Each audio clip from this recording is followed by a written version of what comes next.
Just briefly to introduce myself to anybody who doesn't know me, I'm Russell Cartwright. I wear kind of two hats.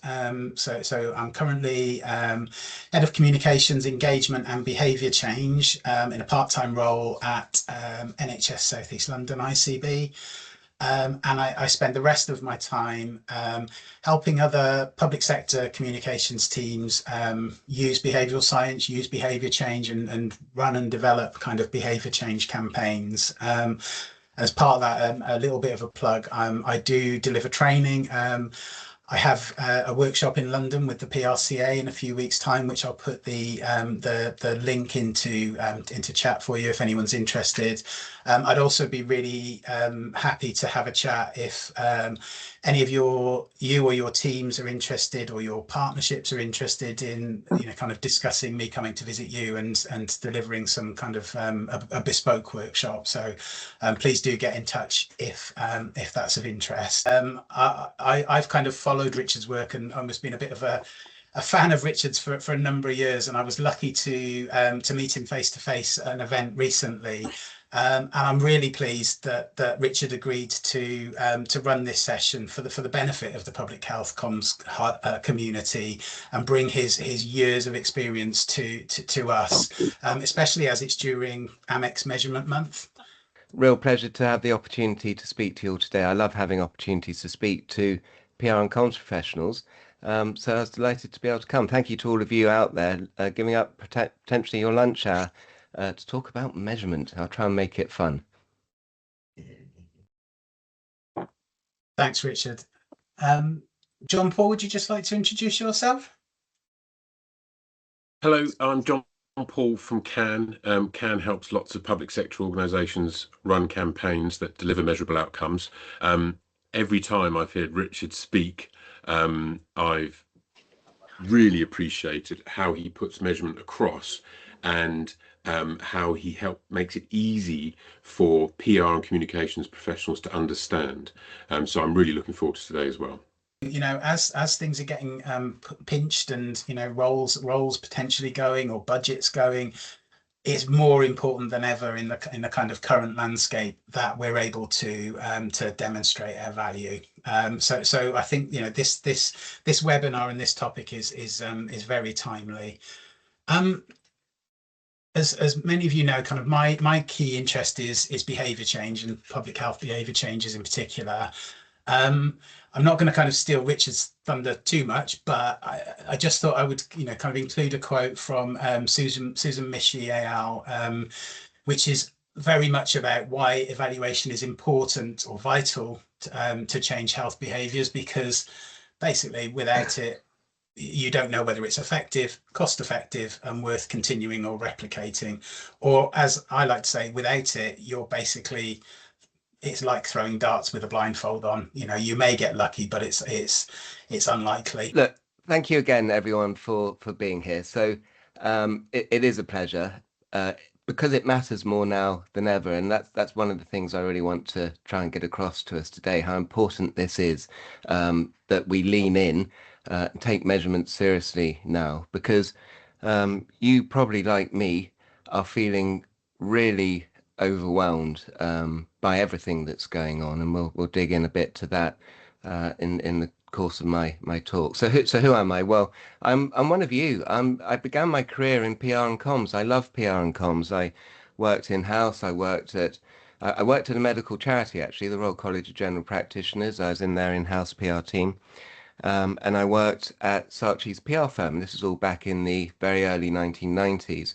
And really through a chance, I was a poacher turned gamekeeper, and I fell into the world of evaluation. I didn't understand it at all. It was a very nascent thing. I didn't take it very seriously, but I fell into it. And the PR guy who couldn't use Excel has spent 30 plus years in measurement and evaluation. And it's been a fantastic career for me. I've been very lucky. I've run many of the world's sort of top media intelligence companies. I have been a board director of AMEC, the Global Trade Association, for for many years, too many that I'd care to think of, and I was its chair for 6 years as well. I'm a passionate believer in AMEC, and I'm going to be talking a lot today about some of the resources that AMEC produces for free to help everybody to do their job effectively. Last year, I set up my own little business called Comms Clarity. Comms Clarity is a consulting firm. It's just me and my business partner Paul. We've worked together for 30 years, all that time, and we advise brands and organizations, in-house teams. We help them with training and help them to apply best practice because it matters so much. So look, over the course of the 30 years, we've all been through massive revolution, and none more so than now. That picture of me there standing under what looks like Charles Darwin, he's actually Bill Durrance, who some of you may remember, a media monitoring company called Durrance. Well, my old business was called Metrica, and in 2009 we sold the company, and we became part of Durrance, and we created a new, bigger business called the Gorkana Group, which is a name that you might recognize. But that's me in Durrance's boardroom, and that's Bill Durrance, the founder of Durrance from the 1800s. And in my hand, I've got 120 years of media intelligence, technological evolution. I think what you can see basically is that literally nothing changed for years and years and years. If you think about the old world of PR, the old world of the media, you had print publications that had pretty stable circulations. You think of, those of us old enough, we used to go into work, there'd be piles of newspapers everywhere. We might get envelopes of clips coming in from the monitoring companies, and we could measure that in a like for like way because the universe was pretty stable. And everything changed in the mid 1990s, and actually Netscape, bonus points for anyone who remembers them. They were the company that changed everything. They were one of Metrica's first clients, and they launched the Netscape Navigator, which was the first really popular browser that led to popular email clients, shared calendars, collaboration, and everything that we have now. No one could have known the changes that this web browser was going to bring on the world. Then the next revolution was in the sort of mid noughties, as we call it in the UK. I said that expression in the US the other day, and I was looked at. Everyone thought I was being a scandalous Brit. Why is he talking about being naughty? But so they don't know that expression. But the mid 2000s, with the rise of social media. And what I think, and this isn't to talk about this today, but one of our biggest challenges that we have, the cancer of the algorithm and the damage that it does to our children and our society, really all begins at this point. And it's this movement from reference and deference to looking at polarized filter bubbles of going down, rabbit holes of misinformation, etc. And that's been compounded now by AI, which is just making everything much bigger, much faster, and much worse at a horrible rate. The Economist gave a whole issue over to this subject in 2023, and I think it was years ahead of its time. It was talking about expect malicious influence networks complete with fake websites, Twitter bots, Facebook pages, TikTok feeds, and much more. The supply of disinformation is soon going to be infinite. And you can see on the right here, this is an example of a bot farm that isn't even particularly using AI. It's just this ability for us to communicate at scale and cause not incorrect narratives to spread at scale has never been greater. When you couple this with what's going on in the world, the perma crisis that we've been living in really since 2009, we had the financial crisis, then we had the country rage of Brexit, all the terrible scenario there. Then we had COVID. Since COVID, we came out of COVID, thought things can't get much worse, and of course they immediately did, with a hot war in Europe, inflation, supply chain issues, etc. The news is interminably negative. And even now, if you look at the UK, irrespective of any of our politics, the perception right now is that even our current government, who we all hope is doing their best to turn things around, their narrative is one that just sort of depresses everyone on an ongoing basis. And it creates an environment where everybody is feeling overwhelmed, and everybody is feeling that I can't bear this anymore. And so it's driving news avoidance. Now that's coupled with what's happening on the right here. It's a typical family scene. You might recognize it in your own home, which is, as we've all got more devices, people are not paying attention to each other. Maybe you lie in bed at night with your partner next door to you.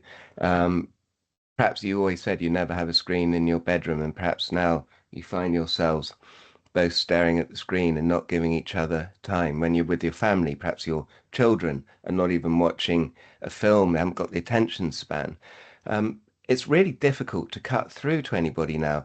Our attention is distracted by too much choice, by the algorithm feeding us titillating information, and by the mainstream media scaring and depressing us and being incredibly negative. And it's no wonder that we are seeing, as PR and comms professionals, massive changes which we have to navigate. So in 2013, 60% of us in the UK saw traditional print as the main source of their news. That number has fallen to just 12% today and continues to decline. And I get it. Everyone goes, well, that's okay because we're reading our news online instead. Well, how we wish. The readership numbers for online news sites continues to decline month on month, year on year. There's a fantastic website. I recommend you all subscribe to it. It's 99 quid a year for a subscription. The UK Press Gazette. They publish loads of research. They publish the latest data today. All of the top 50 global newspapers online in the world have seen another dip in their the number of people going to their site.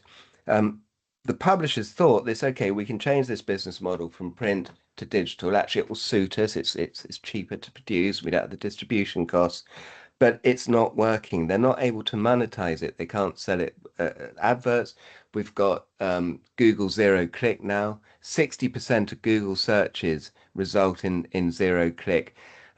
Publishers are now seeing steep declines in referral traffic. Social media, Facebook stopped referring traffic to publishers.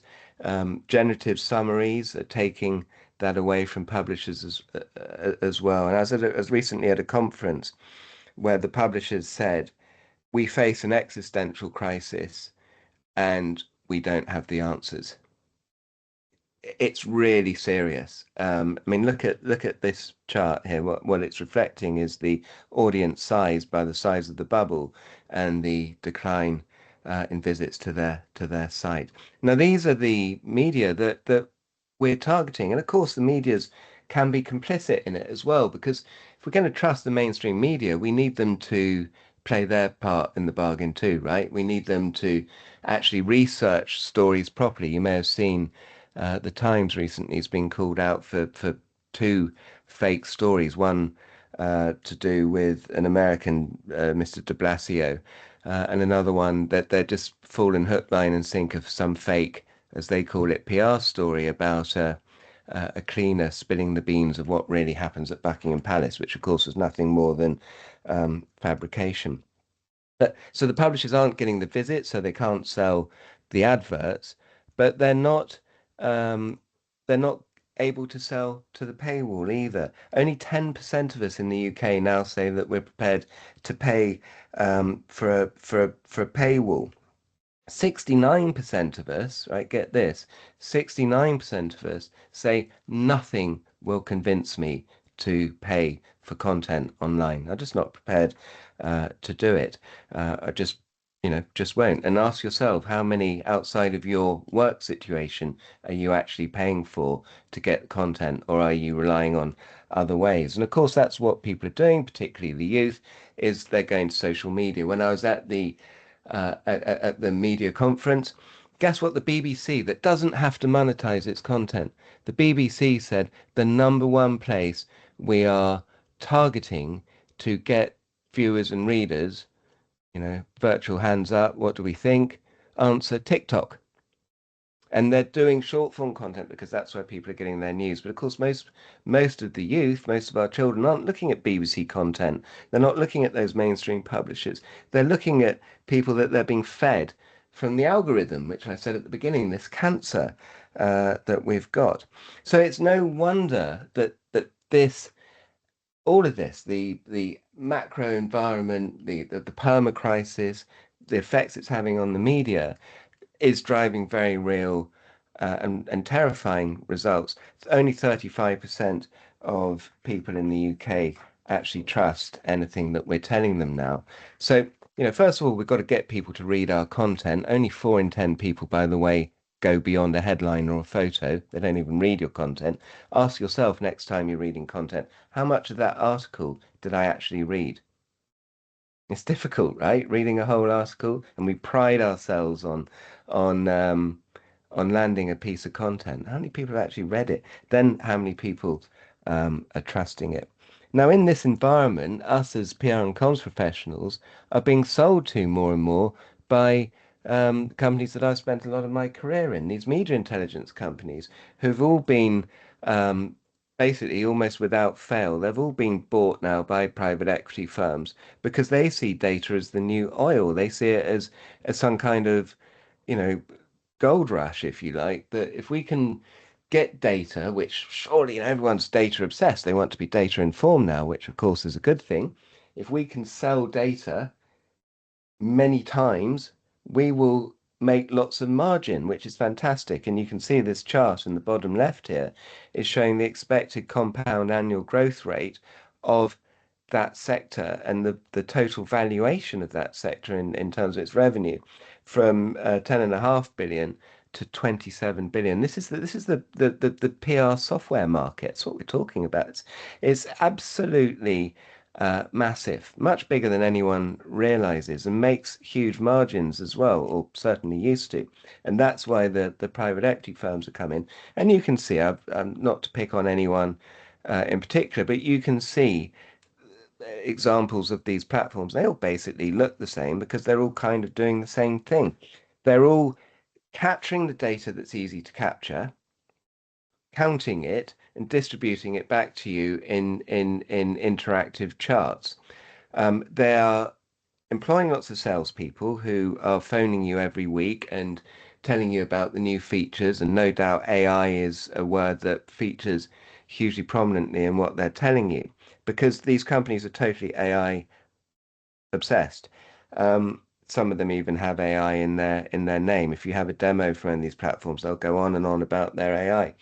Of course, the reason they go on about AI is it's helping them reduce their costs. And they tell you it's helping you get better insights, but half the time it isn't. It's telling you things like this chart went from here to here. Well, that's not an insight. It's not giving you the real nuance and the real intelligence behind the content. And when it does, of course, it's still susceptible, whatever they tell you, to hallucinating.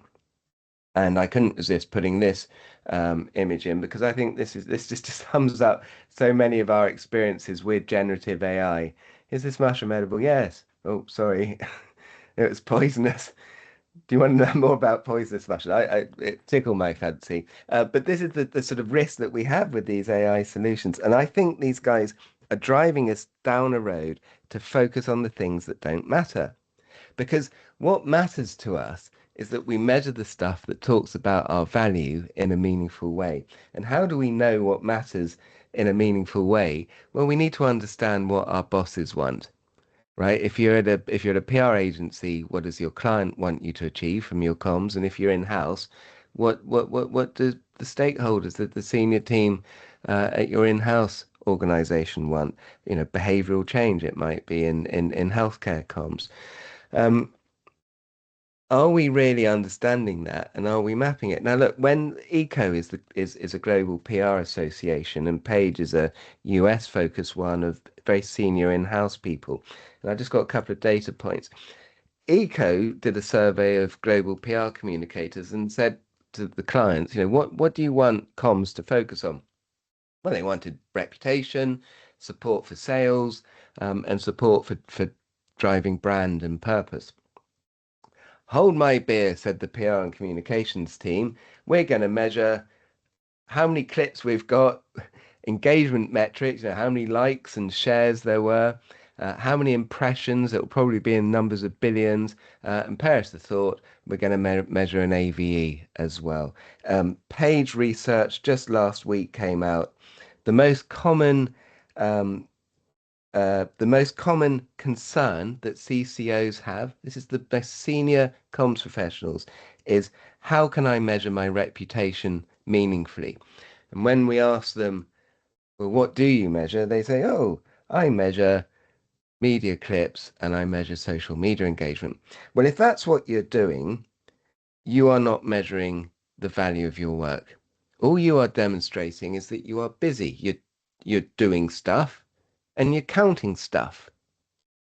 But no one values a busy fool, right? No, just because you're busy, I don't care. And bad news for you, nor do your bosses, and worse, nor does your CFO at your organization.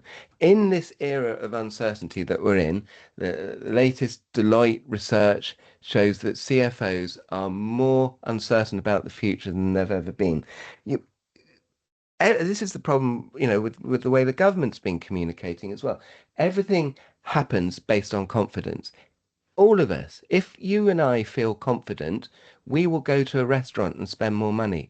We will say, you know what, I'm going to buy that nice pair of shoes because I think I can afford it. I feel confident that I'm not going to lose my job, that I will get a pay rise. I feel confident that things are going to be okay. So we'll spend money. It's the same for CFOs. And when we don't feel confident, we won't go to the restaurant. We won't buy the shoes. So what we do as people, CFOs do in charge of their organizations. So with confidence, they'll press the go faster button and they'll invest and they'll spend more on marketing and PR and comms. When they lack confidence and they can't see value, they cut that right back. And right now, across the world, CFOs are putting red lines through our budgets because they don't understand the value that we create. They just see us reporting activity metrics. And nobody likes a busy fool. Alex Aitken, the old head of government communications, used to talk about the biggest problem that PR pros have is they just do SOS. They just send out stuff. They don't ever stop to say, why are we doing this? What is the strategic purpose? So planning and measurement should link together. So what are we going to do about it? Well, the good news is it isn't as difficult as we think. The answer has always been there in front of our face. The answer is about, what is the challenge? Our challenge is we're here to support our organization with its objective.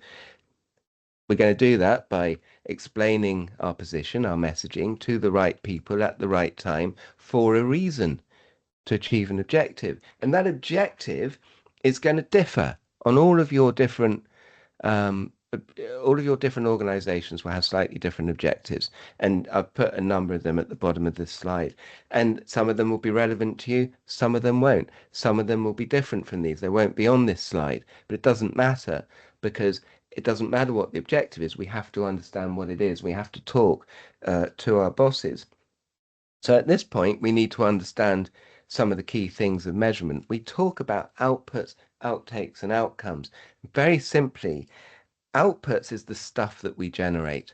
It's all the content. I've got a person here, weighed down with newspapers, but it's the print, it's the digital, it's the broadcast, it's the podcast, it's all of the stuff. It's the internal comms, it's the own media that we generate. It's the stuff that we generate. Outtakes, our lady in the middle, is what does our audience, our key stakeholders now think, having been exposed to our stuff? And outcomes on the right is what have they done? Have they done what we want? In public health comms, think of COVID. Did they go and get in a jab? We've got a flu crisis at the moment. Hospitals are getting overwhelmed. Why? Because we didn't get the flu vaccine out on time, that people are still vaccine hesitant as a result of many, complex reasons, but probably going back to the COVID scenario. Has very real outcomes. So the problem that we face as communications professionals is that most of our measurement sits on the left of this slide. When I talk about the left, think of this slide. We're counting the stuff that's easy to count, which is all about the stuff that we generate, but the stuff that we generate is divorced from what the organization cares about, which is these two things. Our bosses care about this area. It's the same whether you're at a public sector organization, a local government, whatever, or whether you're at Google or Microsoft. It's the same. They care about, have you got the audience to think something different and do something different? And if we can't link this together, we're never going to be able to demonstrate our value. So this is the answer.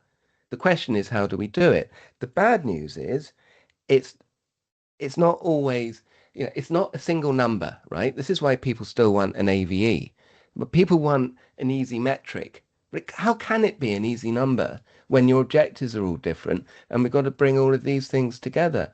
That, I'm afraid, is the lazy PR and communications professionals' approach to it. What this involves is taking the time to think about our objectives, creating a plan that says, here is the challenge that we're trying to address. Here's what I did. We still want to measure the stuff on the left of this slide. And here's what's happened as a result. And finding data points from this lady in the middle and this person on the right that can link these three things together, and then telling the story. We always say that as PR and comms professionals, we're great at storytelling. Well, let's find some data points.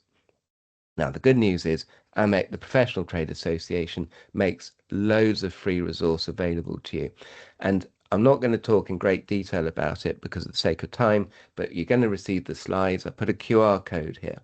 First of all, hopefully a number of you have heard of the Barcelona Principles. Well, we've just refreshed them, version 4.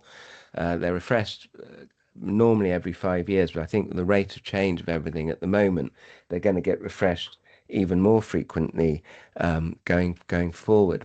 What we've done is we've linked them to the framework, the AMEC framework, so that you can easily see where each of these sort of broad steps of what good measurement looks like fits within the AMEC framework. So if we move on to the AMEC framework, effectively this is what it is. So your organization sits at the middle of this circle, and this is the 7 steps of good practice. You may know the GCS evaluation cycle, I think they now call it, which is based on the AMEC framework, and it's broadly the same steps. GCS is a member of AMEC.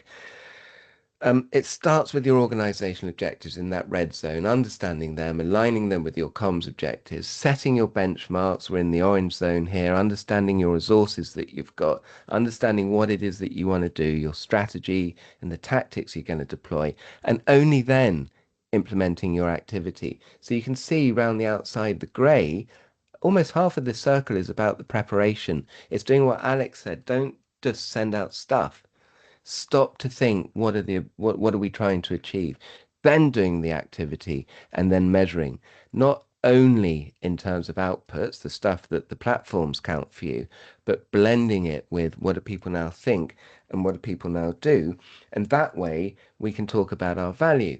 So start here. Don't start in that sort of turquoise greeny color at the bottom where it says activity.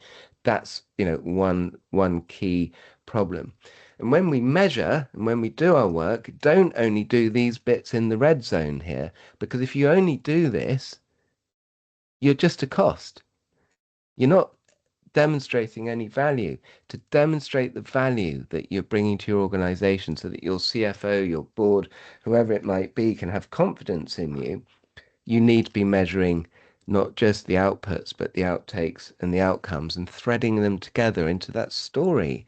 that allows us that we can tell. Now, a lot of people say, well, look, Richard, my organization doesn't sell anything. I don't want to, I don't have to go to the bottom of the funnel. It's not about sales here. It's all about behavioral change. It's about, awareness, behavioral change. It's those top two areas: awareness, interest, and consideration. I've tried to break it down in something a bit sort of easier to think about. I call it see, think, and do. And I've put some sort of suggested areas of metrics that you might want to consider. And then on this slide, I've broken it out and I've simplified the AMEC framework as well, where we've got the objectives on the left. So what did we want to do? The activity, the turquoise area. What did we do? What are we going to count there? Then we've got the outputs, so what has happened, and then outtakes and outcomes have been grouped together. So you can see that for yourself. Now, all of this with loads of supporting information is available on AMEC's website. The AMEC framework has a huge microsite. It's got taxonomies, it's got suggested metrics, it's got the framework itself is interactive. You can log in, you can use it to help you to plan. Actually, there's a great planning guide for PR and comms professionals on AMEC's website as well. So just wrapping up, I just wanted to conclude with a few for five thoughts to take away before I hand over. First of all, it's hugely important that we plan. That point about from Alex, that if we're just doing SOS, that's no good.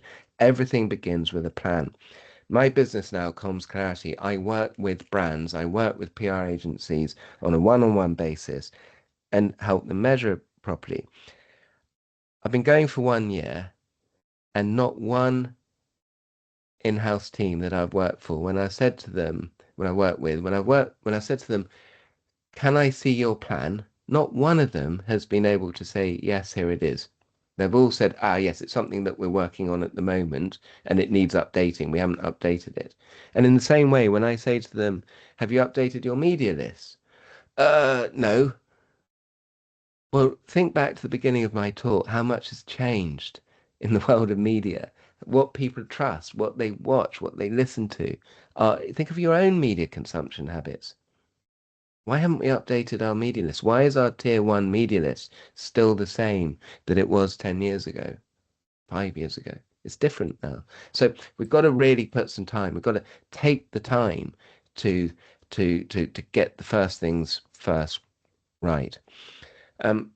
Let's check our balance. Let's bring ourselves back into balance. I'm never about saying stop measuring outputs. No, we have to measure our outputs. The stuff that those platforms count, yes, we do need to measure it, because those are the digital breadcrumbs, if you like, of linking our activity, counting our activity. We need to do that, but we need to go beyond it. So remember, I said I'd talk about the left, get our balance right. Let's have, when you look at your own measurement, my guess is after lunch, you have a look at it, you'll find it's all metrics that are activity metrics. How can we blend in some metrics that talk about what people now think and what people now do? And of course, if you're going into a new job, the most important thing, set some benchmarks up early, up first, so that you can demonstrate the change that you've had. If you get some extra budget, take a benchmark. Here's where we are before we did anything different, so I can demonstrate what's changed as a result.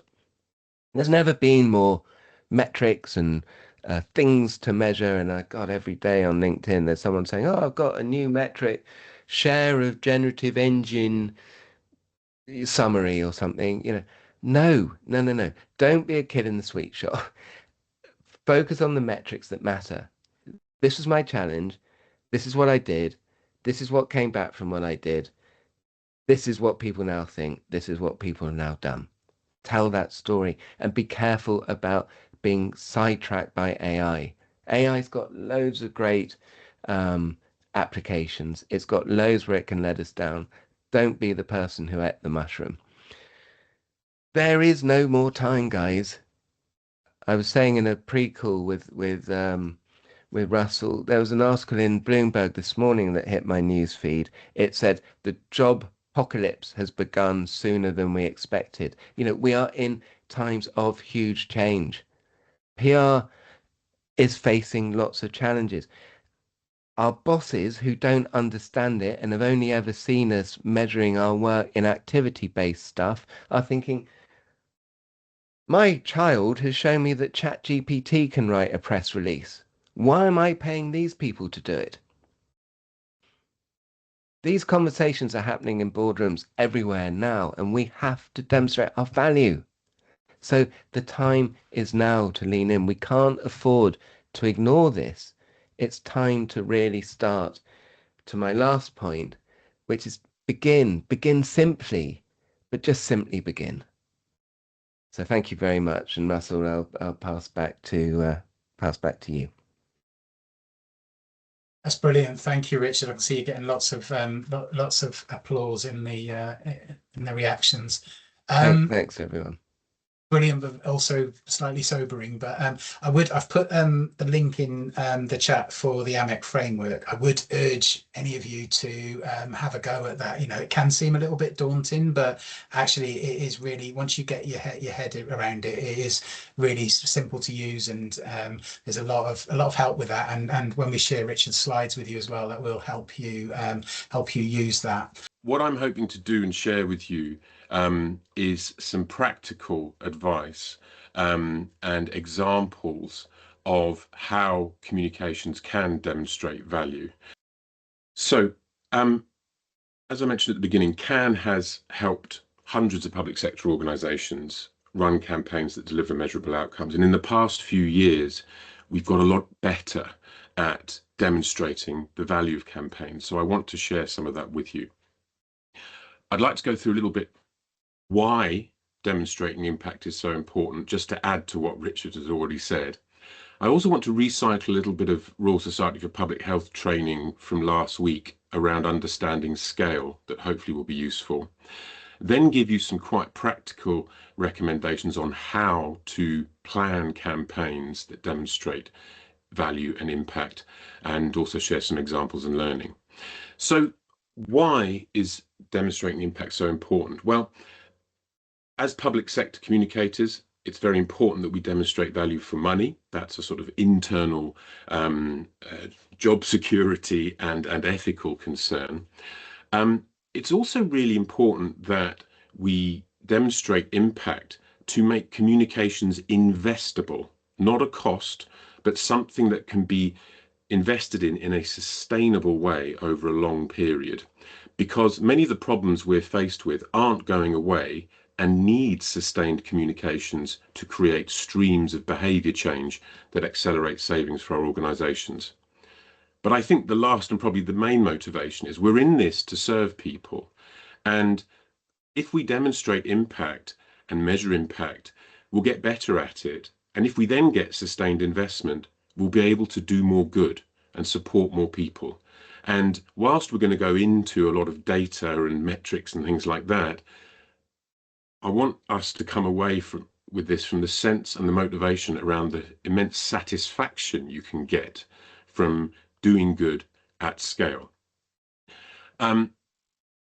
These look very, very similar to some of the principles that Richard, but these are the principles that we work by. So making sure that we're reaching target audiences frequently, and having a mix of accessible user interfaces, human, physical, and digital elements to campaigns. If we don't reach 100% of people, we're going to accelerate inequalities. Beneath that, our motivation for doing many of these things is about savings, saving unnecessary harm, but also reducing waste, and stopping doing things that are very high energy, low yield, and for example, in smoking cessation, reducing cost per quit attempt. And without data and without measurement, we can't see if we're reaching the entire target audience. We can't measure cost per outcome, and therefore we can't build business cases. So these principles underpin everything that we do, and you are welcome to borrow any of them that you like. Last week, the Royal Society for Public Health ran a course on co-production, and I delivered a little bit on the importance of scale. When people talk about engagement and co-production, Often, this is the picture they have in mind. Now, our brains are not good at processing scale. So don't worry if you get this next one wrong, but have a guess and maybe put your answer in the comments. How many people are in that crowd? Stick your answers in the side, have a go.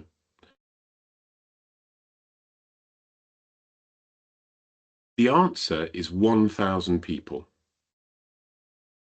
So interesting to see how close or far away you were from that. But take from it that we're not good at judging scale. In your average primary care network area, you'll be looking at around about 30,000 people. So that's the MK Dons Stadium. And when you've communicated with your area, how confident are you that every one of those 30,000 people have received and seen your messages? Can you prove that? Can you show it? It's an important part of what we do. And if you're thinking from a local authority or an ICB area, you'll be talking about potentially getting on to 300,000 up to 1 million people. But in just the low income cohorts, you might have 100,000 people. That's what 100,000 people looks like. Many campaigns are targeted at more. But again, how confident are you that you're being seen and reaching all of those people with all the challenges that Richard so brilliantly laid out to us? So our understanding of scale is suboptimal, and we need to be good at it because sometimes we look at award entries or hear results from campaigns and they will proudly, rightly proudly announce that they've engaged 3,000 people. But at a county council level, for example, 3,000 people, that's how many of the target audience you've reached. That's the job done. And so using data can help us not just understand how much we have to do, but also maybe present to senior officials why we need more resource to complete the job, to fulfill our statutory obligations, to address inequalities, to accelerate savings, to increase impact. People can't act on things they haven't seen and they haven't been reached by. So this scale element, I think, is really, really important. And being able to measure it, understand it, model audiences is a core competency that I think communications people who may not see marketing as part of what they do, but understanding markets, audiences, groups of people is absolutely essential. And particularly in public health, our inability to deal with this could mean that our best efforts, for example, posting on organic social media or using channels we've used for the past decade, could actually be accelerating inequalities by failing to reach people. Some of the things that we may have done historically, but may have a gut feeling aren't quite getting there, are very common in public sector campaigns. Russell and I, some of our pet hates are radio ads, bus back ads. We kind of know they don't work. If we're polite about them, we say they're hard to measure. Really, nothing is hard to measure. Hard to measure is a polite term to use for something that doesn't work. Because if it was working, you'd be able to see it working. And so if we don't measure and we don't look at impact, we're not able to move from that space through to this space. And ideally, that small circle will go as near to zero as possible. I think it's kept open because of demands by directors and elected members. But the data helps us move them, that stakeholder engagement, with us towards things that actually work. So how do we start to demonstrate impact? Well, you have to get your campaign architecture right, and you need to have the stakeholders who work with you and give you funding to come with you on the journey. So we need to work out why we're promoting this. You'll probably get something like every smoker or every inactive adult or every unvaccinated person ends up costing our service Y. So if we can get one person to do something, that will save us Z. Now, here's where we come in together to say, well, look, if we can identify a campaign cost per outcome that is lower than Z, we'll be making a saving, and therefore you can do it more frequently because every one we do makes a saving, and therefore there is an invest to save business case. So that's the sort of underlying principle of the business case for investing in communications. If they then agree to this, these are the steps you must take before designing a single asset, before writing a single press release or organic social media post. What's the action that we're going to generate with this campaign? What ideally would we like that action to cost or cost less than? Who is our target audience? Not just in name or persona, but how many are there of them in the region we serve? And you can do that using ONS data. You can do that using platform avails. Now, here are the strategies that we will use to reach 100% of that target audience multiple times, because that's what you need to do. You cannot achieve your objective without doing that, and you risk creating inequalities if you don't. You can then use that data to model the investment required, and then you start with a test. And you test, initially, is our campaign cost per action less than the saving we were talked about? And if so, we continue, and then we refine and optimize. Or if that campaign cost is higher than the saving, you stop. So you create a framework to understand, model, build a plan, test, scale, optimize, or put the brakes on if it's not going to work. Richard touched on media consumption earlier on. You can look at your population, and we're happy to give you free population models for any location you're in, on where your audience actually is. Where are they spending a lot of their time? And these are paid media channels, that you can advertise in, but this helps you understand where you need to be. News is actually a very high reach channel. So is social, but platforms like Meta are being less and less used. If you want to reach 13 to 24-year-olds, you have to use Snapchat. So let's look at some learning from others. So looking at that initial business case, estimates, so we always have to work with estimates, but estimates of the cost to the NHS per smoker, it's about we're getting on for £5,000. Based on some of the campaigns we're running, we can see that the cost for a quit inquiry is between £72 and £170. That varies by region, by target audience, and so on.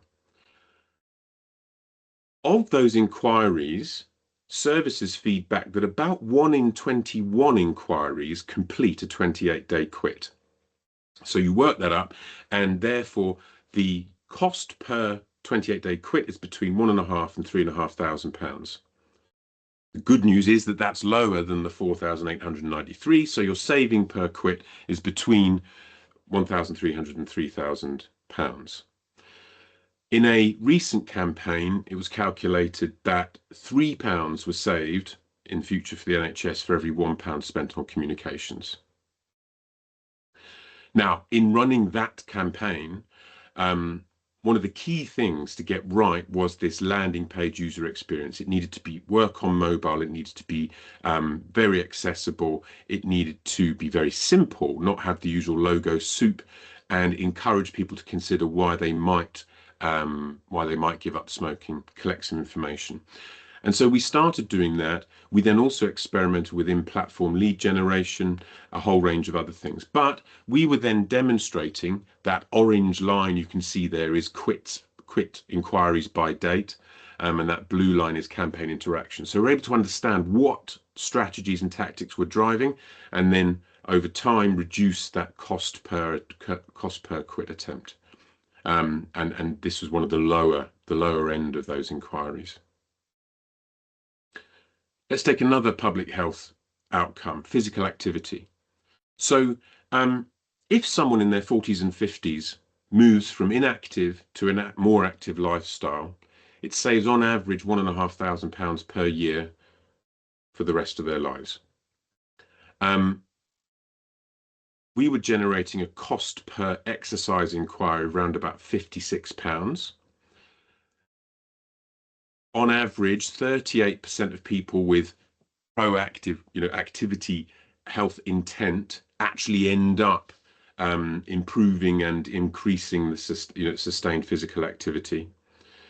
So those roughly 160 inquiries, we could say then would be generating around £90,000 worth of savings for the NHS per year. That's not including savings for care packages for adults and some of the other economic benefits of more physically active people being off work less and so on.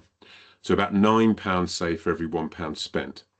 So these can be used at the very beginning of a campaign to set out parameters of why you're going to invest and to test what you do in your area.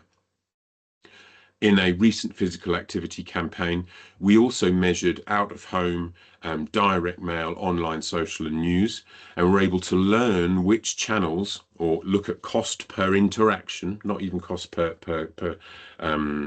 request, but cost per interaction.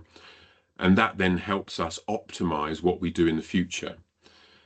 As Richard was alluding to earlier on, you can't see the cost per interaction for online, social and news because it's so small versus more traditional channels. Or to flip it another way, for every £10,000 you spent, you're going to get 20,000 plus interactions on online, social and news, but a negligible amount through direct mail and out of home. So we start to learn where we should invest our budgets accordingly. So just quickly in summary, why should we measure? Well, it's about securing future investment in us as individuals and also in the campaigns that we're running. That sustainability means that we can generate more outcomes for the communities we serve over time. Always consider scale, because you've got to make sure that you don't accelerate inequalities. Scale also enables you to reach more people and thereby reduce cost per outcome. And it is therefore essential to accelerating savings. And how do you start? Well, you need to model the value of the action, model the audiences, and test, measure and learn on how to get the communications or the campaign cost per outcome as far below the value of the saving as possible. I would just like to leave you with a final challenge.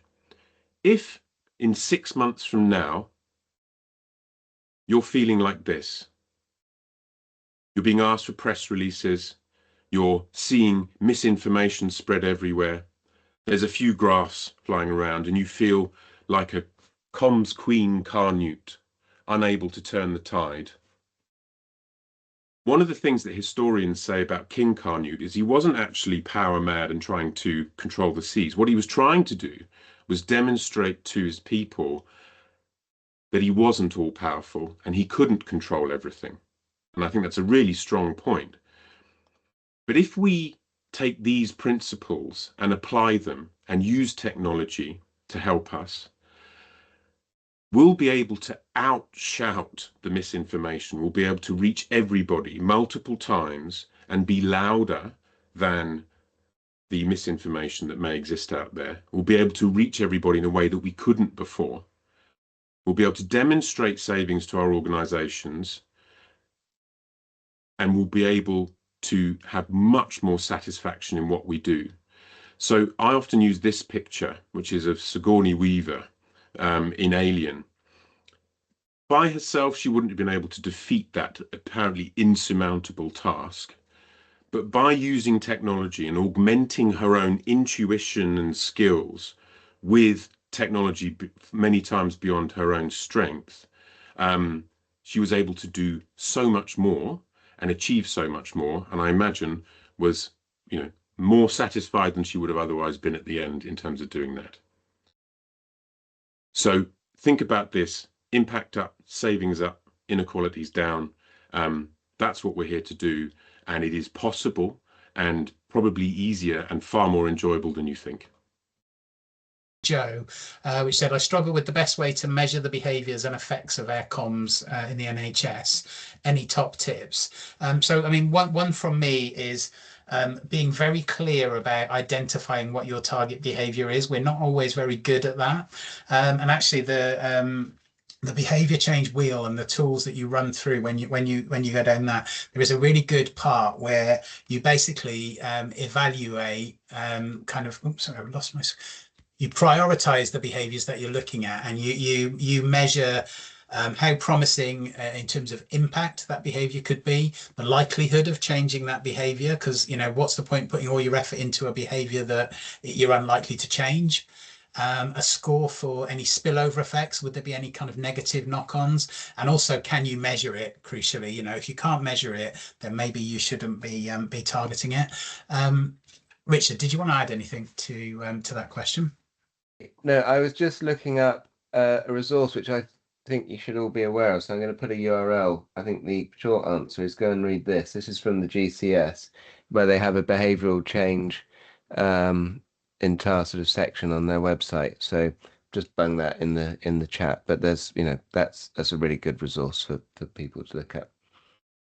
Yeah, thank you. John Paul, anything on that from you?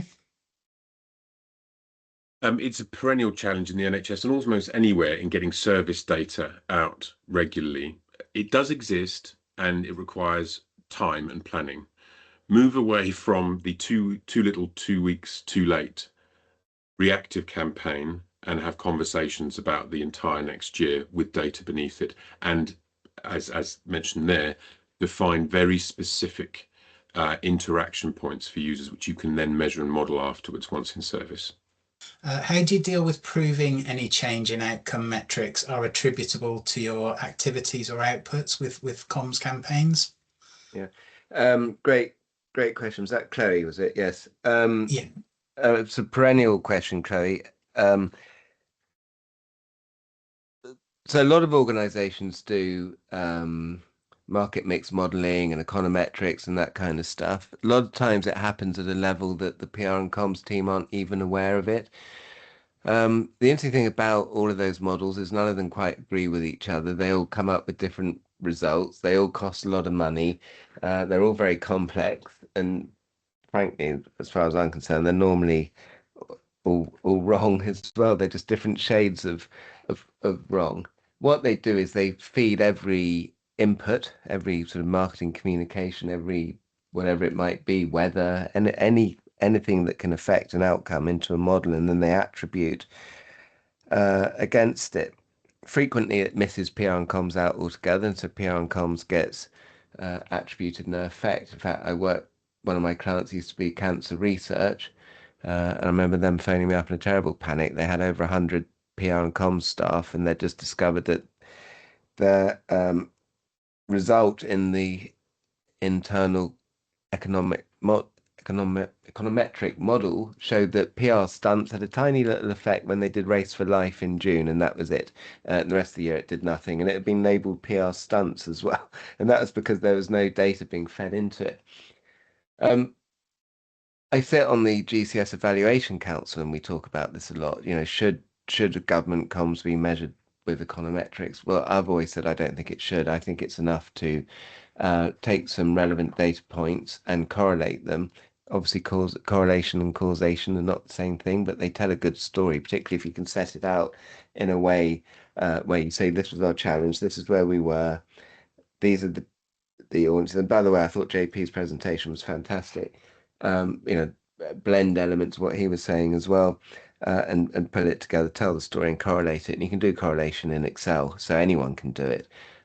Small and low cost and no cost campaigns, you can just run a small one and you can put calls to action in it, which only you do in PR and comms, and then anything that happens there has to have been as a result of you. So there's a number of different ways of thinking about it, but I would always say keep it simple. Don't feel the urge to over elaborate and over complexity. You can, you know, as you go down this econometric model, you can be multiple shades of wrong at huge costs. So what's the point? Can I add a quick cheap one to that as well? Search Insight is really cheap to have a look at, and I talk about it as being a window into people's minds, what's on their mind at any one time. This is search volumes for flu in London, and it correlates with those messages going out from GPs, text messages and comms on around getting the flu vaccine. So we can see the impact of communications a lot. Also, this is COVID over the past 3 years. We can look at MMR or childhood IMS generally. We can see there big spike in men B vaccine. So I think using this data as this is what's on people's minds in my area, and then we did communications, and then look what happened. It's a really neat and cheap way of looking at what people are thinking about and not thinking about where you are. Thank you. I think we've got 2 more questions, so we'll try and take them. One from Monica. How would you advise reaching audiences not online? She has a campaign including radio and bus backs, and although she's not aware they're the best for measuring results, the argument always is about targeting those not online. That's something definitely I've experienced. There's only so many leaflets you can print. Direct mail is the best way of bridging the digital divide. Also, you can look at historic campaign data and look at where you get dips below expected impression and interaction rates. We call it digital dip zones. Identify those postcodes and then use direct mail to reach them. It usually picks up areas of deprivation, but it also picks up other areas where you might have a slightly older audience. And that is a way of getting the number of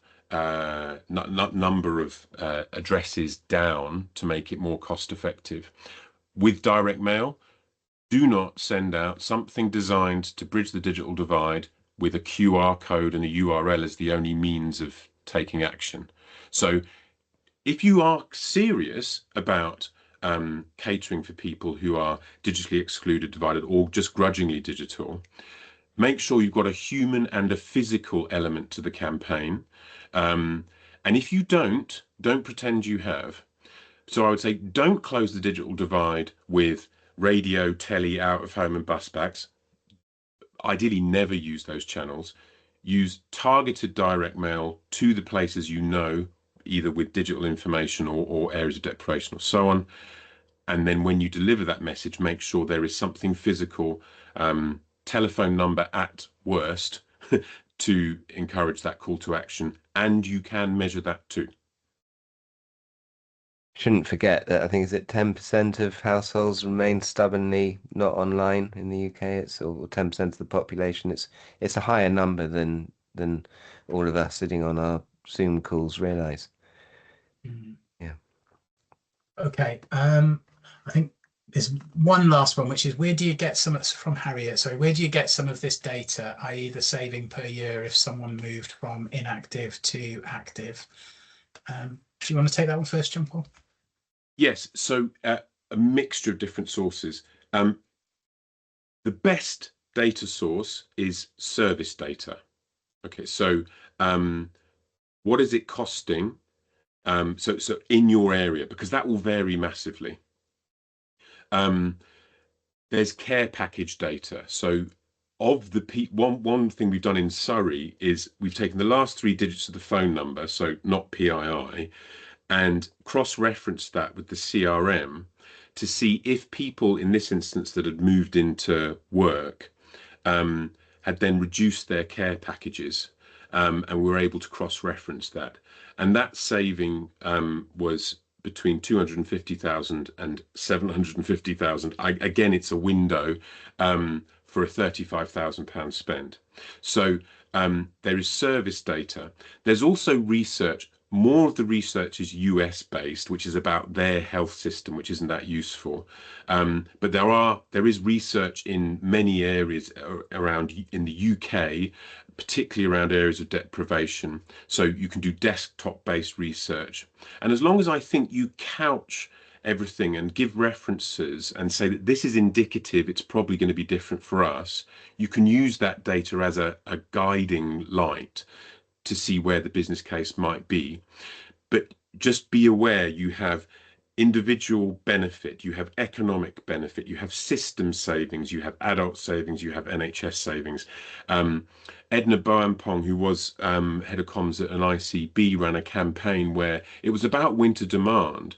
But when she went and spoke to the ambulance service, she found out that actually the impact of the campaign had saved them £5 million, which was more than what she was calculating based on A&E cost.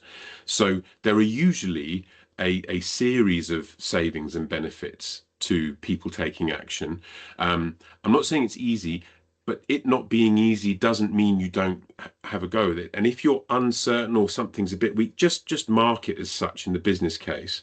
And I think if you have multiple sources, it's about having some substance to that.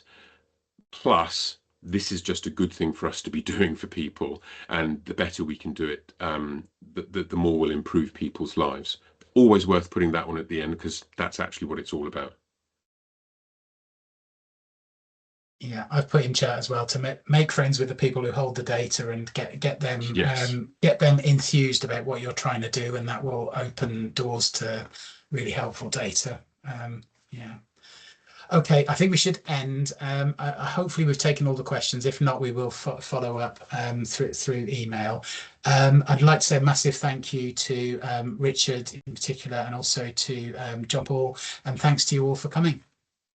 Thank you.